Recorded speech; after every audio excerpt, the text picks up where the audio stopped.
আমাদের গভর্নমেন্টের অনেক মুড সুইং হয়, মানে গভর্নমেন্ট আসলে কে এটা বোঝা যাইতেছে না। মানে এটা আসলে হাসিনার সময় না একটা বোঝা যাইতো যে ডিসিশনটা দিন শেষে কে নেয়। মানে দিন শেষে দেখবেন ডিভোর্সের প্রবলেমও দিন শেষে ডিসিশন দেয় হাসিনা, দিন শেষে সবাই দৃষ্টি আকর্ষণ করতে হাসিনার। তো এখন আসলে এই জায়গায় মানে ডিসিশনটা আমার কাছে মনে হইতেছে there are so many governments within the governments, আমার কাছে এটা মনে হইতেছে। মানে আমি নিশ্চিত না, কারণ এবং আপনি দেখবেন খুব শীঘ্রই এটা বলা হবে যে আমাদের প্রাইম মিনিস্টারকে HPM-কে ভুল বোঝানো হয়। এখন ভুলটা বুঝায় কারা? দেখা যায় এখানে অনেক ধরনের ফ্রিঞ্জ এলিমেন্ট আমার কাছে মনে হয় গভর্নমেন্টের সাথে আছে, যারা আমাদের যে জন আকাঙ্ক্ষা তৈরি হয়েছিল, রাষ্ট্রের যে আকাঙ্ক্ষা তৈরি হয়েছিল, সেই জায়গা থেকে গভর্নমেন্টকে অনেক দূরে সরিয়ে নিচ্ছে। এবং এখানে আমাদের যে সংস্কারের ইনস্টিটিউশনাল আমাদের ইন্ডিপেন্ডেন্ট হওয়ার কথা ছিল, আমাদের জুডিশিয়ারি হচ্ছে ইন্ডিপেন্ডেন্ট হওয়ার কথা ছিল, আমাদের বিউরোক্রেসির জায়গায় হচ্ছে একটা মেসিভ একটা আমাদের এটা হচ্ছে রিস্ট্রাকচার হওয়ার দরকার ছিল, আমাদের পুলিশ সংস্কার কমিশন হওয়ার দরকার ছিল। এই সব জায়গা থেকে গভর্নমেন্ট অনেক দূরে সরে গিয়েছে, কারণ গভর্নমেন্টের কাছে মনে হচ্ছে সে যদি সব কিছুকে নিয়ন্ত্রণ না করতে পারে, সবগুলাকে যদি মিসঅ্যাপ্রোপ্রিয়েট না করতে পারে, সে নাকি সরকার যথাযথভাবে চালাতে পারবে না। এখন আমার কাছে ম্যাডাম খুব ভালো বলেছেন কিছুক্ষণ আগে যে শেখ হাসিনা থেকে তো সবচেয়ে বেশি হচ্ছে মানে সেন্ট্রাল একদম সবকিছুকে সেন্ট্রালাইজড করা, হাসিনা কেন্দ্রিক যেভাবে সবকিছু সেন্ট্রালাইজড হয়েছে, এর থেকে শক্তিশালী তো আর কেউ থাকে নাই, আর কেউ ছিল না। তারপরেও তো শেখ হাসিনা টিকে থাকতে পারে নাই।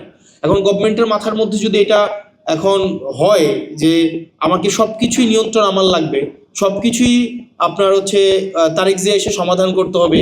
কি একদিন দেখলাম যে মিনিস্ট্রিতে কোনো এক এমপ্লয়ের ওনার ছেলে হারাই গেছে, এইটা হচ্ছে এই জায়গায় হচ্ছে তারেক জিয়া হচ্ছে এই জিনিসটাকে সলভ করতে হয়েছে। তো এই জিনিসটা আমাদের জন্য কোনো সুখকর নয়।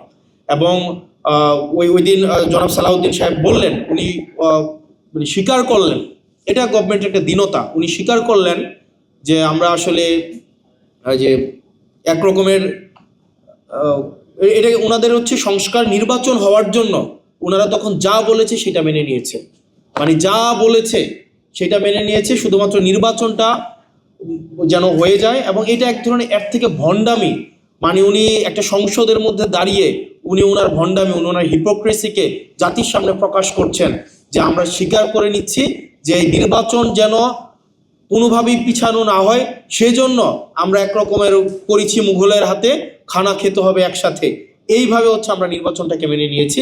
এবং সংস্কার ওই সময় আপনারা যা বলেছেন সেটাকে আমরা মেনে নিয়েছি। এখন যেহেতু আমরা নির্বাচিত হয়ে গিয়েছি, এখন আর মানুষকে পিপলকে কেয়ার করার আমাদের কোনো সময় নেই। তো সেজন্য আমার কাছে মনে হচ্ছে যে গভর্নমেন্ট যেইভাবে যাচ্ছে এটা খুব সুখকর এবং দীর্ঘমেয়াদী কোনো ইতিবাচক প্রভাব রাখবে বলে আমার মনে হয় না। এবং আমাদের প্রত্যেকটা সিটিজেন বিট্রেড ফিল করছে, চিটেড ফিল করছে, এবং প্রতিষ্ঠানগুলো বিট্রেড ফিল করছে। কারণ আপনি বলেছেন, এবং পুলিশ সংস্কার কমিশন, পুলিশের সুরক্ষার জন্য পুলিশ সংস্কার কমিশন দরকার ছিল। আপনারা দেখেন পুলিশকে কিভাবে রাজনৈতিক হাতিয়ার হিসাবে ব্যবহার করা হয়েছে দীর্ঘ 17 বছর।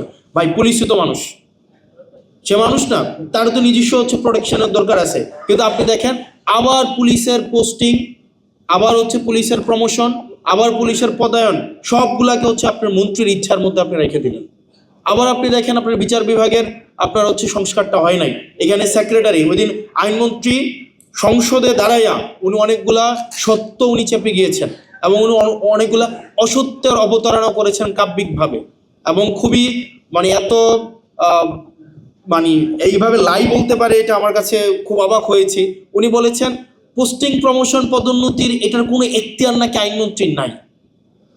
খাতা কলমে অবশ্যই নাই, কিন্তু প্র্যাকটিসে আইনমন্ত্রী যেটা বলে সেটাই হয়। এখন আপনি একটা বিচারক ফেয়ারলেস কোনো একটা বিচার কার্য পরিচালনা করবে, বাংলাদেশে তো এই পরিস্থিতি নাই। আপনি তার সেক্রেটারিয়েটে আপনি তাকে দখল করে রাখলেন। আমাদের ব্যুরোক্রেসিকে আপনি হচ্ছেন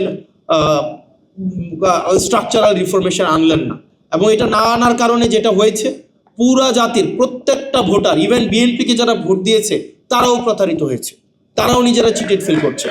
কারণ দিন শেষে তো বিএনপি রাষ্ট্র কাঠামোর বাইরে না। বিএনপির হয়তো আপনি যদি পার্টি পলিটিক্স করে কত, মানে একটা নির্দিষ্ট যদি অংশ 5% বা 10% পার্টি পলিটিক্স করে, ভোটার মানেই তো কর্মী না। যারা ভোট দিয়েছিল যে বিএনপি এসে এইগুলোর সংস্কার করবে, তারাও এখন বিট্রেড ফিল করছে। সেজন্য আমাদের এখানে আবার রিঅর্গানাইজ হইতে হবে। আমাদের এখানে যারা আছে আমাদের রিঅর্গানাইজ হইতে হবে। আমাদেরকে মনে রাখতে হবে শুধুমাত্র ফাইটটা সংসদের ভিতরে না, আমাদের সংসদের বাইরে, আমাদের প্রত্যেকটা জায়গা থেকে আমাদের এই যে সংস্কারের যে আকাঙ্ক্ষা, আমাদের রাষ্ট্র কাঠামোর প্রত্যেকটা ব্যক্তি, প্রত্যেকটা আমজনতা যে নাগরিক হয়ে উঠবে, সেই লড়াইটা আমাদের সেটা অব্যাহত রাখতে হবে। সেটা সংসদের ভিতরে এবং সংসদের বাইরে একইভাবে অব্যাহত রাখতে হবে। আবার যেন এমন কোনো সিস্টেম বিদ্যমান না থাকে যেই সিস্টেমের মধ্য দিয়ে আবার নতুন করে শেখ হাসিনা উৎপাদন না হয়। আমাদের আবার মাথায় রাখতে হবে সেটার মধ্য দিয়ে একজন ব্যক্তি ঢুকে আবার শেখ হাসিনা হয়ে বের হবে, এরকম কোনো যেন রাষ্ট্র ব্যবস্থা বাংলাদেশে বিদ্যমান না থাকে। সেজন্য আমাদের লড়াইটা অব্যাহত রাখতে হবে।